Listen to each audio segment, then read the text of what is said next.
एक था मोहन। चैप्टर 39। अनेकता में एकता कैसे होती है। दादा अब्दुल्ला पोरबंदर के व्यापारी थे जो दक्षिण अफ्रीका में जा बसे थे। उन्होंने युवा वकील मोहनदास को सन 1893 में इसलिए काम पर रखा था क्योंकि उनके हिसाब के कागज गुजराती में थे। वहां जब मोहनदास वकालत जमा रहे थे तब उनके ज्यादातर ग्राहक गुजराती मुसलमान व्यापारी थे। जल्दी ही ये वैष्णव हिंदू वकील उन सब के साथ घुल मिल गया था। उसके खाने पीने के तरीके और धर्म से उन्हें कोई शिकायत नहीं थी। आपस में बातचीत गुजराती में ही होती थी। जल्दी ही मोहनदास के पास तरह तरह के हिंदुस्तानी लोग मदद के लिए आने लगे क्योंकि दक्षिण अफ्रीका में भारतीय वकील कोई और था ही नहीं। इनमें मेहनत मजूरी करने वाले थे, कोई तमिलनाडु से, कोई आंध्र प्रदेश से, कोई पेशावर से और कोई बिहार से। अलग भाषा थी, धर्म भी जुदा थे, जातियां भी अलग अलग थी। फिर गोरे दोस्त भी बनते गए जिनमें ईसाई भी थे और यहूदी भी।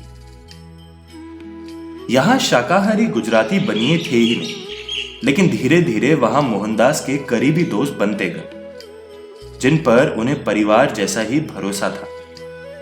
अगर इन लोगों का प्यार ना होता तो मोहनदास अपना घर बंद करके एक सामूहिक बस्ती क्यों बसाते। सब तरह के लोगों ने साथ मिलकर सत्याग्रह किया। सभी की एक ही पहचान थी, वे भारत से थे इसलिए भारतीय थे। इस माहौल से निकलकर जब सन 1915 में मोहनदास भारत लौटे तो भारत की राजनीति टुकड़ों में बटी हुई थी। लोग देश की बजाय धर्म, भाषा, जाति और प्रांत को ज्यादा महत्व देते थे। इसीलिए गांधी जी की बात शुरू में किसी को समझ नहीं आई। चंपारण सत्याग्रह से यह सब बदल गया। तरह तरह के लोग उनके साथ शामिल हो गए, उनके आश्रम में उनके साथ रहने लगे। आश्रम में सुबह शाम सर्वधर्म प्रार्थना होती थी। अलग अलग धर्मों के ग्रंथों से पाठ होता था। सभी को अपने लिए एक प्यार भरी जगह मिलती थी। ऐसे में एक ही आजाद देश बनाने का भाव लोगों में आ गया था। एक ऐसा देश जिसमें अनेक तरह के लोग एक साथ रह सके, ठीक बापू के आश्रम की तरह। लेकिन अनेकता में ऐसी एकता हर किसी को मंजूर नहीं थी। हिंदू हो या मुस्लिम, ऐसे राजनेता भी थे जो केवल अपने जैसे लोगों को ही सत्ता देना चाहते थे। इसीलिए अलगाव की राजनीति की वजह से हिंदुस्तान का बंटवारा होना तय हुआ था। बिहार और दूसरे प्रांतों में हिंदू मुस्लिम दंगे भड़क गए थे। हजारों लोग मारे जा रहे थे। बापू सब कुछ छोड़कर इन जगहों पर चले गए।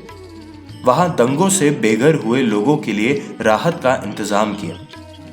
फिर कोलकाता में दंगे रोकने में लग गए। उन्होंने कहा कि दंगे रुकने तक वे उपवास नहीं तोड़ेंगे, चाहे जान चली जाए। उनका असर ऐसा था कि दंगे सही में रुक गए। दंगा करने वालों ने आकर उनसे माफी भी मांगी।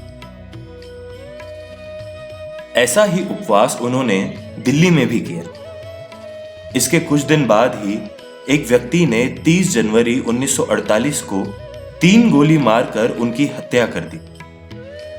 बापू उस समय प्रार्थना के लिए जा रहे थे। मरते हुए उनके मुंह से वही निकला जिसने उन्हें डर से जीतना सिखाया, हे राम।